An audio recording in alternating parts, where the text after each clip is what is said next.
Mesdames et messieurs, bienvenue à cette nouvelle production dont nous avions le plaisir de vous présenter.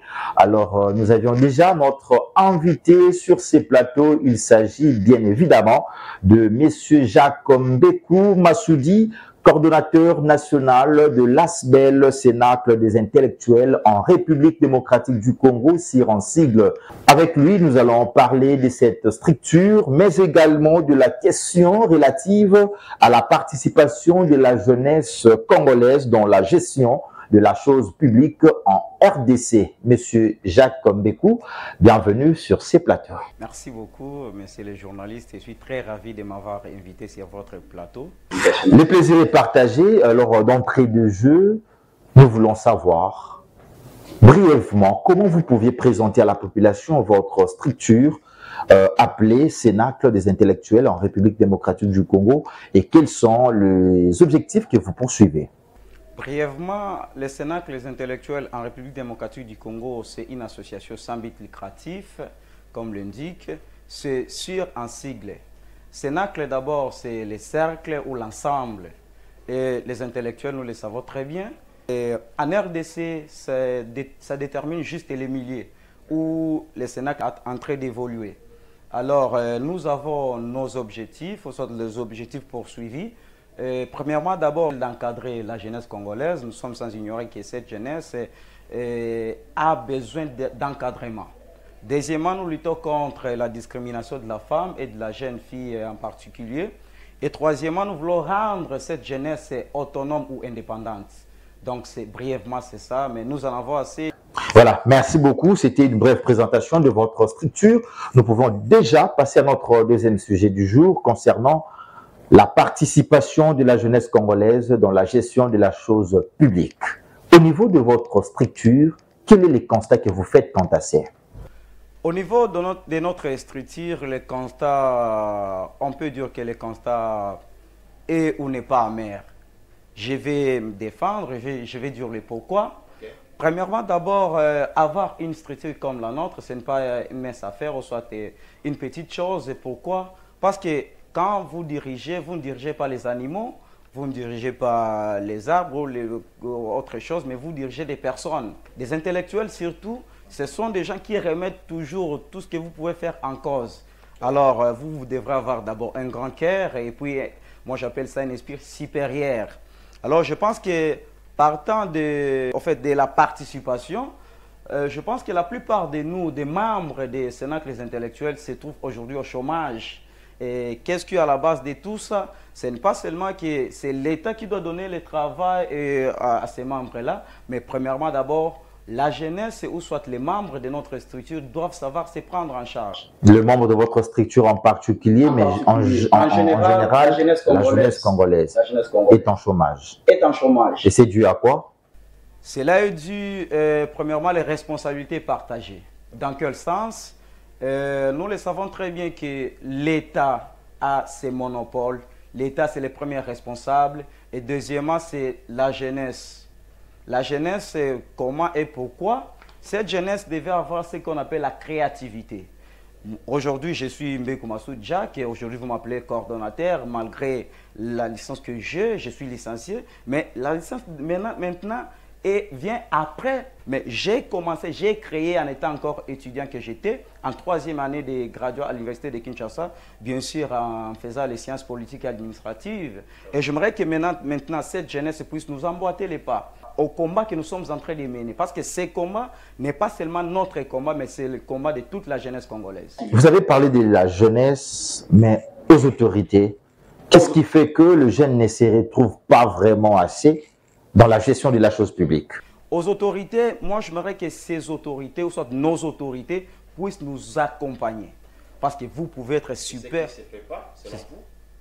Bon, si je disais que ça ne se fait pas, d'autres personnes vont dire que c'est faux et archi faux. Okay. Je peux dire, lorsque nous sommes en train de dire d'accompagner cette jeunesse, il y a peut-être la minorité qui est accompagnée par notre État et ce qui bloque même le développement de notre pays. Car nous sommes sans ignorer que la jeunesse, c'est le colonne vertébrale d'un pays. Pour qu'un pays s'élève, il faut que vous-même, quand vous êtes là, pour que vous puissiez vous lever quand vous êtes debout là, il fallait que vous soyez en bonne santé. Et pour être en bonne santé, pour être debout comme vous l'êtes, il faut que votre colonne vertébrale soit en bonne et en forme.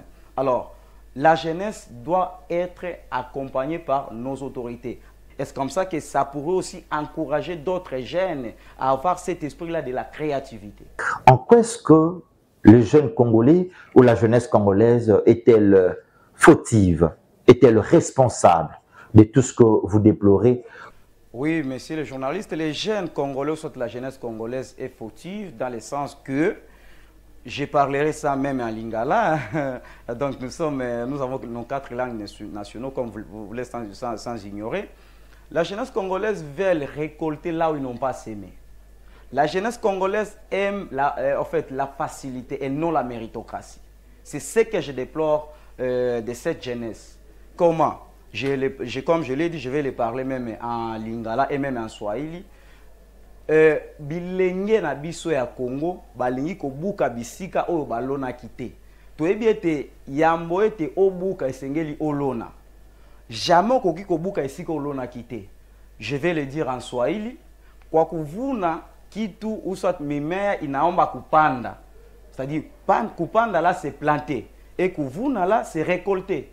Comment est-ce que nous voulons récolter là où on n'a pas semé? On aime trop la facilité. Alors, nous devions en fait enlever cet équivoque. On doit faire un effort de s'aimer, de se sacrifier pour mériter ce que nous voulons. Vous voyez, si nous sommes venus ici, nous ne sommes pas venus seulement comme ça. Il y a cette carte ici. Il y a la carte de l'ONEM. L'ONEM, c'est quoi? L'ONEM, c'est l'Office national de l'emploi. Vous savez, dans toutes les nations, il y a ce qu'on appelle ONEM, bon, en d'autres termes, mais je ne sais pas, je ne maîtrise pas trop ça, je vais parler de notre pays. Et l'ONEM ici est dirigé par Maître Fano Béa, c'est un maître avocat de son état actuellement. C'est lui le directeur général. D'ailleurs, en passage, je dois remercier Madame Souraya et aussi les AT, c'est-à-dire l'assistant technique. Nous étions hier, nous avions vraiment un entretien avec lui, avec mon équipe des Cénacles intellectuels. Il nous a vraiment réussi avec beaucoup d'honneur, dont je dis coup de chapeau à l'assistant technique de monsieur le DG, monsieur Kakola Benjamin. Et on a échangé autour de ces questions. Alors, moi je pense que monsieur le DG de l'ONEM, Maître Fano, a mis son énergie pour satisfaire cette jeunesse. On sait très bien que la plupart des jeunes vont me contredire en disant que il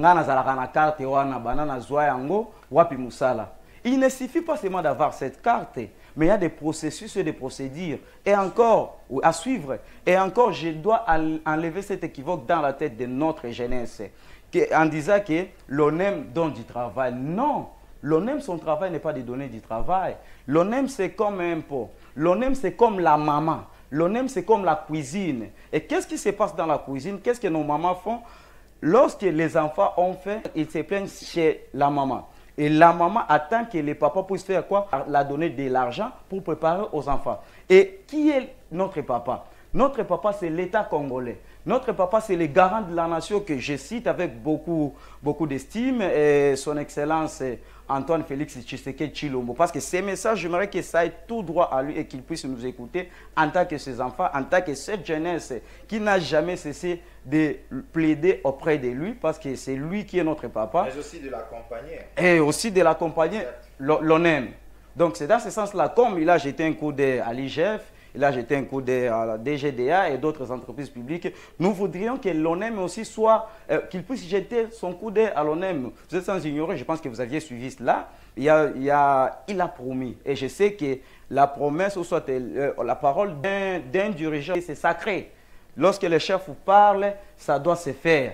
Parce que les chefs, ils commandent et l'exécution doit se faire. Voilà, vous avez parlé de l'ONEM, donc la jeunesse est appelée à consulter, à fréquenter l'ONEM qui servent de pont pour aider cette jeunesse à trouver l'opportunité, pour saisir l'emploi. Et faciliter l'accès à l'emploi. Dirigé par un conseil d'administration, la gestion quotidienne de l'Office national de l'emploi est sous le management de Maître Fano Béa. Juriste de formation, avocat des carrières, technocrate, il met en place le stratégie innovante pour rendre compétitif le jeune. Dès par son rôle de garant des compétences en ressources humaines, Il accompagne les entreprises dans tous les secteurs d'activité à trouver la main-d'œuvre qualifiée à travers ses services. En bref, c'était ça en fait le message. Alors, nous voulons assez que vous puissiez nous dire dans le cadre de votre structure, quelle est la politique que vous mettez en place afin de lutter contre le chômage des jeunes. Merci beaucoup. La politique que nous mettons en place, c'est d'abord, comme je l'ai dit, pour ne pas revenir à ce que je venais de dire, de l'encadrement de cette jeunesse et comment y arriver, nous faisons ce qu'on appelle les descentes sur le terrain. Parce que ça ne vaut pas la peine de faire plusieurs émissions et concrètement, on ne fait absolument rien. Alors, nous descendons dans les écoles pour sensibiliser d'abord cette jeunesse. Parce qu'il y a un problème dans notre pays, ce problème c'est quoi? C'est la connaissance de soi. Quand on ne se connaît pas, on ne peut pas faire quelque chose. Nous qui vous parlons aujourd'hui, si on n'avait pas cette connaissance de soi, si on n'avait pas cette confiance en soi, on ne pouvait pas passer sur votre plateau et de parler de la manière dont nous parlons sans crainte, sans doute. Et notre message, j'espère que c'est très clair. C'est très clair. Alors, sur terrain, vous faites quoi? Sur terrain, nous sensibilisons la jeunesse, de savoir se prendre en charge, de savoir prendre ses responsabilités. Parce que lorsqu'on est jeune, on ne vit pas seulement pour vivre, mais il faut vivre avec des visions. Et ces visions-là, ça ne peut pas se limiter seulement à être des visions, il faut chercher comment les concrétiser. Parce que nous aussi aujourd'hui, les cénacles-là, c'était comme tout un rêve de tout jeune, mais il fallait maintenant passer en action comme nous le faisons. Comment analysez-vous une hypothèse qui s'est dit selon laquelle les jeunes n'ont pas d'expérience? Il faudrait privilégier les vieux parce qu'ils ont de l'expérience. Comment vous pouvez l'analyser? Quelle lecture faites-vous par rapport à cette hypothèse? Lorsque nous regardons la jeunesse congolaise, c'est une jeunesse qui a perdu son image d'antan. Nous appelons ça sa robe d'antan. C'est-à-dire qu'à un moment donné, jadis, cette jeunesse était respectueuse. Parce que ceux qui sont vieux aujourd'hui, ils étaient aussi jeunes comme nous. Mais qu'est-ce qu'ils faisaient? Ils prenaient d'abord au sérieux leurs études. L'expérience là, aujourd'hui là, on peut aller chercher du travail. En allant chercher du travail, on vous demande par exemple l'expérience de 5 ans. Et vous venez fraîchement de l'université. Où est-ce que vous pouvez acquérir cette expérience de 5 ans? Moi, je dis compris en passant par l'ONEM. C'est normal d'abord? Ce n'est pas normal, c'est quelque chose à condamner.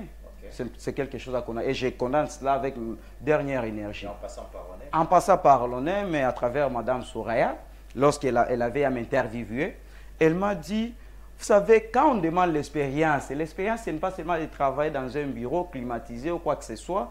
Lorsque vous étiez étudiant, qu'est-ce que vous faisiez? Qu'est-ce que vous aviez créé? Et déjà, les cénacles intellectuels fait partie de mon expérience. J'ai déjà 5 ans d'expérience professionnelle parce que j'ai y à créer. Et j'étais passé dans l'une des chaînes de notre pays pour ne pas faire l'apologie, soit la publicité de cette chaîne.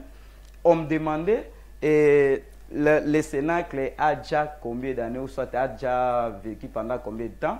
Je les ai dit, les cénacles, il faut comprendre qu'il y a deux parties. Il y a la partie émergée et la partie immergée. Ce que les gens voient, c'est la partie émergée. Mais la partie immergée, les cénacles existaient déjà dans ma tête avant que ça soit concrétisé. Alors, donc, en un mot, c'est ce que je peux dire. Voilà, merci mesdames, messieurs. Nous vous rappelons que nous avions sur ces plateaux M. Jacques Mbékou Massoudi, le coordonnateur national de l'ASBEL, sénateur des intellectuels en République démocratique du Congo, CIR en sigle. Nous sommes en train de tabler sur les questions relatives au fonctionnement de cette structure, mais aussi à celle de la participation de la jeunesse dans la gestion de la chose publique en République démocratique du Congo. Alors, Monsieur Jacques, nous tendons déjà vers la fin. En termes de recommandations, d'abord au président de la République, avant de jeter un œil aux jeunes Congolais, que pourriez-vous dire? Merci beaucoup, avec beaucoup de respect que je m'adresse encore au garant de la nation. Son Excellence Félix Antoine Tshisekedi Tshilombo.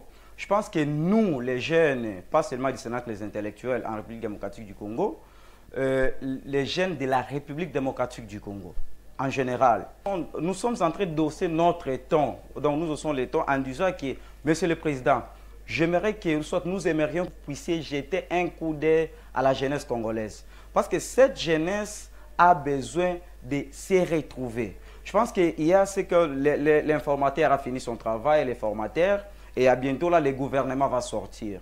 Nous aimerions que les jeunes soient aussi parmi les membres de ces gouvernements. Parce qu'on ne peut pas comprendre qu'à chaque fois, ce sont les mêmes visages, ce sont les mêmes personnes. C'est comme si cette jeunesse-là est négligée ou soit rejetée. Monsieur le Président, j'étais aussi un coup d'œil à la jeunesse congolaise et surtout aux institutions qui accompagnent cette jeunesse, comme l'ONEM, comme on venait de le dire, à travers Maître Fano Beya, c'est lui qui est à la tête de l'ONEM, le DG. En tout cas, j'ai été vraiment un coup d'œil à l'ONEM parce que l'ONEM, c'est la capacité de tout et chacune de cette jeunesse. Ça, c'est le message adressé au président de la République. À la jeunesse congolaise, chers amis, je parlerai aussi en lingala. Bandeko nanga bilenge, nga naza elenge lokola bino. Naza peut-être leki na bino ou soit yaya ba misusu. Esengeli to sala musala. To sepela kaka te na ba kabelanga o babe balobaka sopeka. Pesanga kabelanga sombelangai. Ce n'est pas bon. Il faut aimer la méritocratie. Parce que la réussite, c'est la somme de nos efforts. Il faut faire un effort, fournir un effort jusqu'à ce que lorsque vous arriverez au sommet, vous devrez mériter cette réussite. À la jeunesse congolaise, en tout cas, j'aimerais que vous puissiez même venir vous adhérer. Vous voyez ici, il y a notre carte des membres du Sénat des intellectuels en République démocratique du Congo. Ici, c'est la carte. Vous voyez là-bas, il y a ma photo. Je suis le coordinateur national. Et derrière, si vous tournez cette carte, vous verrez, il y a le logo de notre ASBEL sur. Alors, vous êtes jeune. Vous n'avez pas d'occupation, vous avez fini vos études, ça fait déjà 2 ans, 3 ans, 4 ans, vous êtes toujours à la maison. Cherchez une occupation et Sénacle laisse ses portes grandement ouvertes, va vous recevoir sans condition. La condition, la seule, est que vous ayez d'abord cette carte et reconnue comme membre du Sénacle. Afin de vous aider à réfléchir ensemble pour propulser la jeunesse congolaise, Monsieur Jacques, nous vous disons merci. C'est moi qui vous remercie et je pense qu'à la prochaine, ça ne sera pas la toute dernière fois. Exactement. Oui. D'ailleurs, je pense qu'on a pris vraiment du temps parce que j'étais encore étudiant. Comme je vous ai dit, Dieu a fait grâce, on a fini les études et maintenant, là, nous sommes disponibles. Et surtout que moi, j'aimerais que votre émission aille encore plus loin parce que ça, c'est le journal universitaire, c'est pour les intellectuels. C'est pour les intellectuels, c'est-à-dire que ça doit avoir même un cadre de réflexion. Les intellectuels, comme nous venons de signer notre partenariat, vous êtes nos partenaires et nous aussi nous ferons de même pour nous soutenir mutuellement. Voilà ce qui justifie d'ailleurs votre présence sur ces plateaux étant intellectuel, aussi assistant à l'université de Kinshasa. Oui, par la grâce de nous y sommes. Merci d'avoir été les nôtres. Voilà, c'est par là que nous mettons un point final à notre moment d'échange avec M. Jacques Mbekou Massoudi, le coordonnateur national de l'ASBEL, Sénat des intellectuels en République démocratique du Congo. Retrouvons-nous très prochainement avec le même plaisir. Au revoir.